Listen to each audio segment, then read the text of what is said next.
I know how much you love the transfer deadline day. The phone's not rung yet and you've been sat in here for 10 minutes.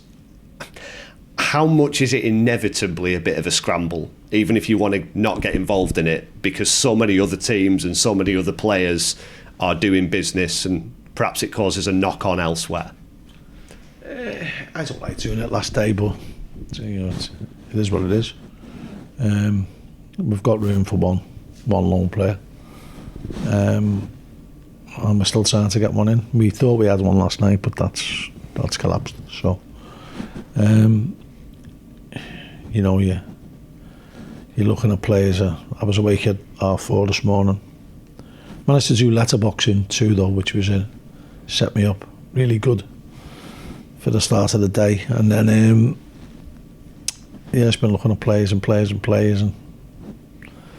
a lot of them will be punts. If you took someone, you're punting. We'd like a backup for our attacking options, or someone who can go in and hit the ground running, but it's easier said than done. When you say you thought you had one done, is that the worst case scenario? Because you put all the work in and all the preparation is done and all the, I guess, infrastructure, hotels, all that sort of stuff is done, and then it doesn't happen. Is it like having the rug pulled out? Yeah, but that's part and parcel of the game, If you're not happy with it, don't do it. And it wouldn't be the first time that's happened. They obviously haven't heard of the case. But I've never been a fan of transfer windows, let alone deadline days. So I don't think I'm going to change now. It's faff, isn't it? It's faff that everyone could do without. I honestly don't see the need for it, for the transfer window. I don't see the need for it at the lower leagues anyway. Does it help to have been through it a lot of times before? Are you able to be a bit more philosophical about it, or does it just irk you more? Well, it's funny, isn't it? Because my take on deadline day. I was never going to bring people in. I was only going to lose them. So I always went and played golf and tried to turn my phone off. Loads used to have little sneaky looks. And I actually played golf yesterday with Jeb Brannan, and he said he was loving the wheeling and dealing of it. And I said, that's brilliant to see that the sheen is there. When you've done it for so long, it's not so much the wheeling and dealing, it's just getting what you can when you can. And that's a daily basis. That's going throughout the season, even when the window's shut. You're always looking. And the novelty of wheeling and dealing can be great. And when you get it right, it feels great. But you can also have some really low times. And I've had a couple of really bad feelings on deadline day and on transfer window and windows in general, when you feel as though you're banging your head against the brick wall. I've had about 3 or 4 of them out the last 5 or 6 where it's mentally draining, absolutely draining. And I remember one day, one summer, starting off at 9 o'clock and taking my last call at 9 o'clock at night, and I'd gone off for something to eat with my wife. And I was physically and mentally drained completely. And I just had to turn the phone off. And the last one was a player who had agreed to sign, didn't want to sign a 2-year contract, wanted to sign a 1-year contract, and it blew my mind. And so I think you can have overkill, but it's part and parcel of the job. And if you don't want to do that job, don't do it. And it's a wonderful job being a football manager. So not every part of everyone's working day is a bed of roses. So you have to accept it. Is it hard to deal with the amount of knockbacks that you'll get? The amount of, as you say, I don't want those terms, I want these terms. Is it difficult to kind of do it again and again and again? It's not so much that, because you develop a strategy, don't you? You know what market you're shopping in. Football is ever changing, so the players that you're getting from the academies are less and less prepared for this type of football that they're going to go into. As the years go by, they get less and less prepared because they get more exposure to how they're going to play if they get into the first team. And a lot of them are getting chances in the first team. You only got to look at Liverpool, Manchester City, for examples, Everton. So a lot of people are getting these opportunities, but the style of football, you watch your Premiership game was at Liverpool last night. Fantastic game. But for most of the time, when players get the ball, no one puts any pressure on them on the halfway line. They can turn around, they know they've got a safe pass. They don't really get pressured until they get into the final third or the edge of the box. And so you've got a player who's being coached for 4 or 5 years to play that way. Then they have to come in. Well, they don't have to come in, but they come in to try and cut the teeth at our level. And whilst there's a lot of football getting played at our level, that is improving. And I'd like to think we were at the cutting edge of that all them years ago when we brought 4-2-3-1 into the lower leagues. But there's still the physical element that is absent, apart from the final third, in the Premiership games that they're not versed in. And the concept of crossing the ball doesn't seem to exist. So get the ball wide, put the ball in the box, get people into the box, doesn't exist. So people haven't developed the art of crossing the ball because they don't have to cross the ball. They come back and they try and play nice patterns around the edge of the box. On the flip side of that, fullbacks aren't trained to stop crosses because they don't have to. Goalkeepers aren't coached to come and catch balls because in the main they don't have to, apart from set plays.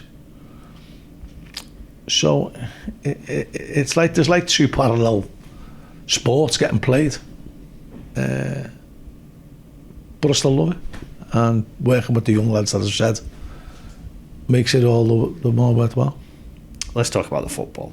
There's enough transfer window. Yeah. I know you felt it was a little milestone to go through the 40-point mark with your victory at the weekend.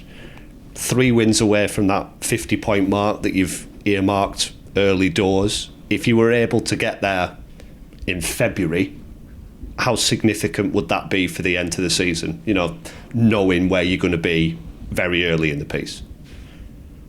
Can we just write February off and give us the 9 points and bite your hand off for that? I think if we can the quicker you get to 50 points, the more you can look at the playoffs. The longer it takes you to get to 50 points, the playoffs become a distant dream. So that's what we want is we want to be going into April Fool's Day. Not that that's a significant thing, but we want to be going into April with a month of having games that matter. So 5 or 6 games that are really, get your stomach churning, get people on the edge of the seat, get everyone, the hairs on the back of your neck standing up. When you're scoring goals, you're celebrating because they're meaning even more now. And I know you only get the same points in September that you do in April, but they do feel a bit more special when you're going towards something. And so we want that feeling.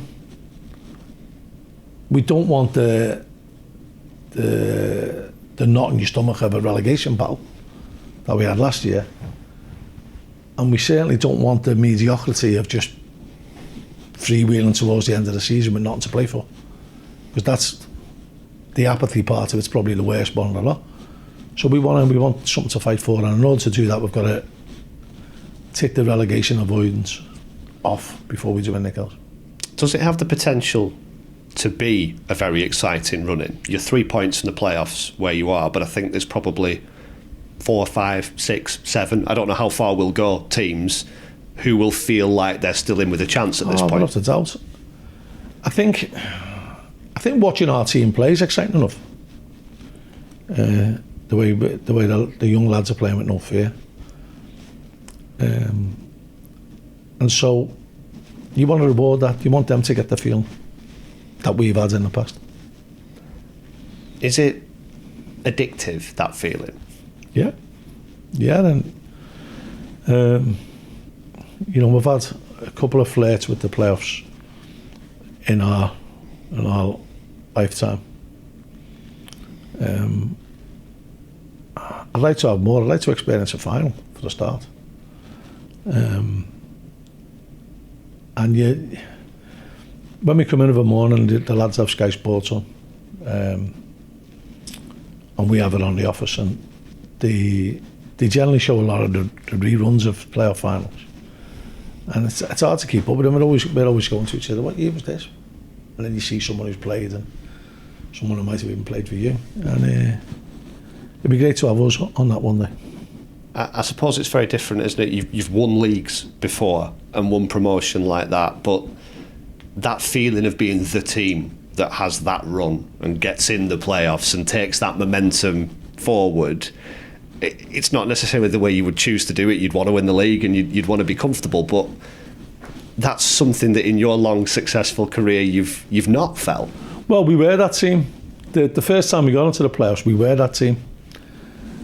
One of my big regrets was, I think we'd been on a 13 game run where we hadn't got beaten. I think we'd won about 10 of them, and that was the time when we were getting 3-0 leads just before half time, and then just seeing the game out quite comfortably.